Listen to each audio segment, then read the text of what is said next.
दोस्तों बंटी सूरज की खुशी देखकर कुछ भी नहीं कह पाया और खुशी खुशी काव्या के साथ अपना रिश्ता मान लिया। लेकिन जैसे ही रिया को यह बात पता चली वह बंटी पर पूरी तरह चिल्ला उठी और एक ऐसा कदम उठाने वाली है जिसकी किसी ने कल्पना भी नहीं की होगी। आखिर बंटी ने रिया का साथ छोड़कर काव्या को क्यों चुना, आइए जानते हैं पूरी अपडेट विस्तार से। सूरज और पूरे परिवार से बात करने के बाद बंटी भारी कदमों से रिया के कमरे की तरफ जाता है। रिया जैसे ही बंटी को देखती है उसके चेहरे पर खुशी आ जाती है। वह दौड़कर बंटी के पास पहुँचती है और से पूछती है, क्या हुआ सूरज भैया, मान गए ना? तुमने उन्हें सब कुछ सच बता दिया ना? अब हमारी शादी में कोई रुकावट तो नहीं होगी ना? लेकिन रिया की यह बात सुनकर बंटी बिल्कुल खामोश हो जाता है। उसकी नजरें झुक जाती हैं और आखिरकार वह धीमी आवाज में कहता है, रिया मैं सूरज भैया को कुछ नहीं बता पाया। यह सुनते ही रिया के चेहरे की खुशी गायब हो जाती है। वह गुस्से में बंटी से सवाल करता है, क्या मतलब कुछ नहीं बता पाए? तुम मेरी कसम खाकर गए थे कि आज सब कुछ बता दोगे। बंटी की आंखों में आंसू आ जाते हैं। वह कहता है, रिया तुमने सूरज भैया को आज नहीं देखा।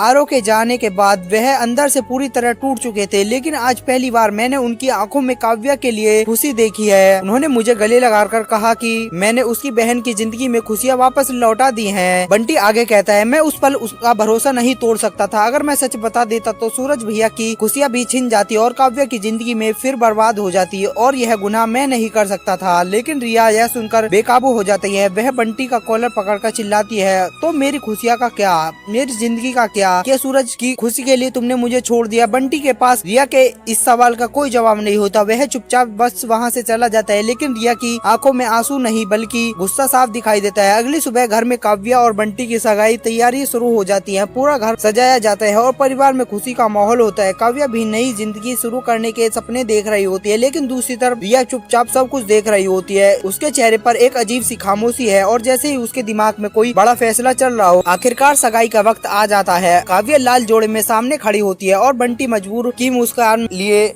उसके पास खड़ा होता है। तभी सूरज खुद बंटी के हाथ में अंगूठी देते हुए कहता है, बंटी आज काव्या तुम्हारी जिम्मेदारी है, इसे अंगूठी पहना दो। बंटी का हाथ कांपने लगता है। वह जैसे ही काव्या की हाथ में अंगूठी डालने के लिए आगे बढ़ता है, उसकी नजर अचानक रिया पर पड़ती है। रिया एक कमरे के कोने में सब कुछ देख रही होती है और तभी रिया अचानक आगे बढ़ती है, बंटी का हाथ पकड़ लेती है और सगाई रोक देती है। पूरा परिवार हैरान रह जाता है। सूरज के चेहरे की खुशी गायब हो जाती है और काव्या भी रिया को देखकर सन्न रह जाती है। लेकिन सबसे बड़ा सवाल यही है कि क्या रिया सबके सामने कौन सा सच खोलने वाली है? क्या वह बंटी और काव्या की सगाई हमेशा के लिए रोक देगी? दोस्तों आगे क्या होगा यह देखना बेहद दिलचस्प होने वाला है। क्या रिया सही कर रही है या सूरज की खुशियों के बीच वह एक बड़ा तूफान खड़ा करने वाली है? अपनी राय नीचे कमेंट में जरूर बताएं।